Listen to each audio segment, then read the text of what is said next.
MCD उपचुनाव भाजपा की जीत। आप बोली बेईमानी के बाद भी हार। आपने कहा नतीजों से फर्क नहीं, भाजपा बेईमानी के बाद भी एमसीडी उपचुनाव हारी। आप दिल्ली के संयोजक। दिल्ली नगर निगम की 12 सीटों पर हुए उपचुनाव में भारतीय जनता पार्टी भाजपा ने सरकार बनने के बाद अपनी पहली परीक्षा पास कर ली है।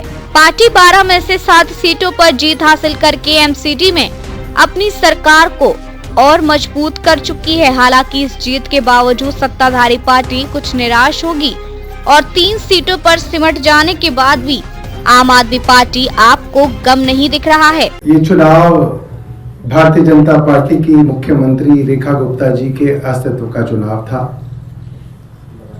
अपनी साख और अपनी सरकार की साख बचाने के लिए रेखा गुप्ता जी एक वार्ड में कई बार गई।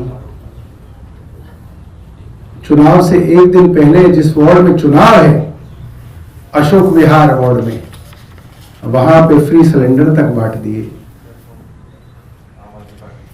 मगर जिस लिटमस टेस्ट की बात अखबार 2 दिन पहले तक कर रहे थे कि 10 महीने की सरकार के लिटमस टेस्ट में सरकार पास होगी या फेल होगी, भारतीय जनता पार्टी के अपनी वार्डों में जो वार्ड डिलिमिटेशन के अंदर कार्व आउट करके अपने वार्ड बनाए गए थे जिनमें भारतीय जनता पार्टी जीती थी, उन वार्डों को भी भारतीय जनता पार्टी इस बार हार गई।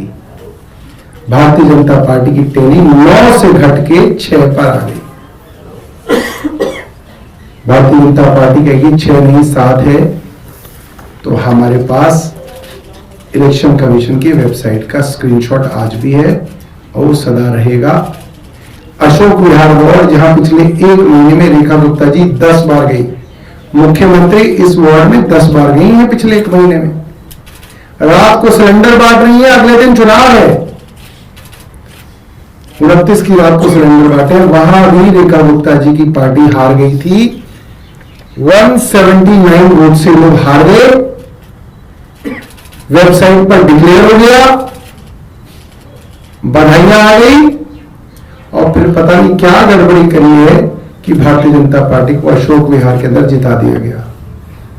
मैं टीवी कैमरामैन वालों को ये कहूंगा कि आप वैसे ही माइक लेके दोबारा अशोक विहार में निकल जाइए, आपको जनता बता देगी कौन जीत रहा था कौन हार रहा था। मगर इस बेईमानी के बावजूद भारतीय जनता पार्टी की टैली कम हुई।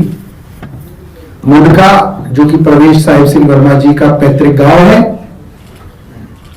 मुंडका में भी आम आदमी पार्टी जीत गई और इस चुनाव में जो अरविंद केजरीवाल जी ने अपने कार्यकर्ताओं को वादा किया था, अरविंद जी ने मुझे हर विधानसभा में